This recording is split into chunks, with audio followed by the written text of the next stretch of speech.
Hey, we're back. Luke Hyams, director, and Sophie, you're actually in the auditorium, aren't you, watching it? So can you come down to the stage? Ah, there you are. Welcome them back, the director and one of the stars. I hope you enjoyed it. You're here, so you're interested, so that's good. Let's just talk about, I'm going to, questions will get a DVD. So Ooh. There you go. Do I get a DVD for answering them? Yeah, no. So listen, Ryan, X Moor, come on. I mean, you. I didn't see the house. Only one bit of the movie was actually shot in X Moor. I'm sorry to spoil the illusion for you. Most of it was shot in Northern Ireland because there are incredible things going on there with crews and with support for filmmakers that haven't actually started to happen in Devon just yet. But the bit that was actually shot on X Moor was the final shot of the Panther, looking rather confused. Just another quick question. When you started your first idea, were you more about the cats or the serial killer? Which one first? That would be telling, but actually, I'll tell you. I was watching a documentary about the Long Island serial killer. It was a National Geographic documentary about how 10 bodies were found on Gilgo Beach in Long Island. And they basically said in the documentary that the police were bounded by procedure. They had to clear away the bodies and tell the loved ones. But if they had managed to stake out the site of the dumping ground, the killer made frequent returns. They could have caught it really easily. So immediately I thought, what if someone who was a hunter, who was on the edge, who would think it would be a good idea to do something crazy like try and catch a real life serial killer, was the one who found the dumping ground and chose to stake it out. And what came in tandem with that, I'd always wanted to do something about the big cats on the moors, and I thought that if the filmmakers or the people went out looking for something that wasn't a serial killer's dumping ground, it would be a lot better. And so then the similarities between a human beast and an animal beast came, and that was really where the idea came from. And you probably know this, but you sort of did some research on cats on moors anyway, and you found out some really interesting stuff. Well, we may have only shot 0.1% of the movie in X Moor, but I spent a lot of time during the writing process going down and getting a Ford Focus stuck in the mud down there. And it was really interesting because when everybody put their hands up before about whether they believed in cats, I went down there quite hopeful that cats existed, and I managed to talk to a man who had been the leader of the search and rescue party on Dartmoor for 41 years. And he'd gone out every Saturday night to look for lost ramblers, and he categorically said that there were no wild cats out there whatsoever. Then I went to Xmoor Zoo down in Barnstaple, and they said that not only did they have phone calls 4 times a week saying, have your panthers escaped because one just ran through my garden, but they were also sure that the panthers would come and try and talk to their captive panthers in the middle of the night and disrupt them. So they completely believed that the panthers were there. So it depends who you talk to. I haven't actually seen one yet myself. Have any of you actually seen one? No, I didn't launch. You never seen one? You need to get a track camera. So let me bring you in. I mean, this must have been really, you read the script and you thought, oh my God, I'm going to be half naked, freezing to death. Yes. Why am I doing this role? I was really lucky actually because there's always a concern in some films if the woman ends up in her underwear or whatever. It's just kind of gratuitous and for show. But what was brilliant about this is one, all the female characters are so well written, and sometimes that isn't always the case, and it's one of the first things I said to you in the audition room. I got given so much to work with, and it wasn't like she was hot stuff. Do you know what I mean? Like, I wasn't there to be sexy running through. It was just like she's dirty. She's been through it, and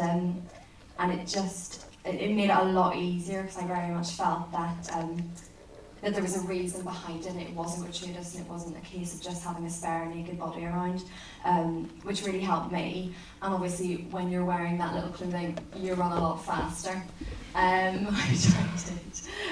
But it was grim at times. That did look really uncomfortable, and, you know, for you. I mean, you must have sort of lost the will to live in some place.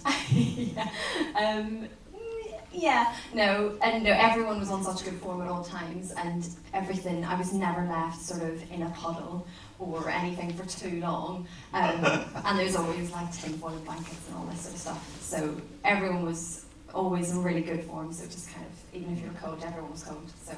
So your other actors like Melia and you know, Nick, I mean, you know, they were all in it together, I suppose. You know? Yeah, everyone was coming down with colds left, right, and centre, but we were all just going through it together, which was really nice. So yeah, I survived.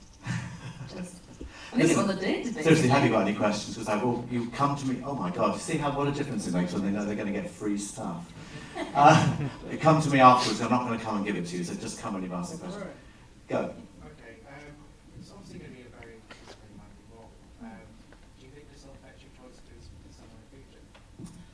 Not at all. I absolutely loved it. I mean, it was hard work because it was November, December, north coast of Northern Ireland, so it was just freezing, windy. I don't think any of those element effects were put in, were they? They wouldn't need to be. But definitely not. I absolutely enjoyed every second of it, and if anything, I would do it again. But I ran a lot, miles. This guy, he was like, another? I was like, no, Luke, no more. I've run enough. But no, I really did love it, and it was very easy to work with everyone that we worked with. All the crew, all the cast were just amazing. So, no, it certainly wouldn't impact me in a negative way. I would definitely do it again if I got the chance. Definitely. Yeah, I really enjoyed the film. I thought it was a really good to have a horror story set in the West Country. I come from the West Country. Have you got any more plans to do some rural horrors?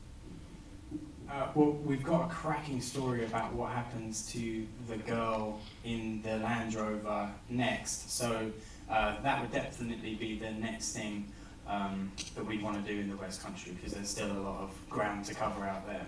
Is that Gemma's character? Yeah. Gemma O'Brien actually is too young to be able to come into this space, but she's actually going to be outside, you know, dressed up by the media wall in case you actually all want to say hello. So that's, anybody else? Simone. As it was shot in Northern Ireland as opposed to Dartmoor, what was the reason? Was it because on Dartmoor the British military use it as training and you can't film on it? Or?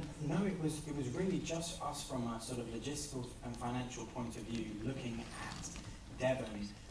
There just wasn't a film office there that were forthcoming with support. And when we were in Northern Ireland, you've got Game of Thrones, Dracula Untold, The Fall, Line of Duty, all these massive productions happening all the time. So the quality of the crews is really high. You know, they're so experienced. People were coming off Game of Thrones on a Friday, starting our film on a Monday.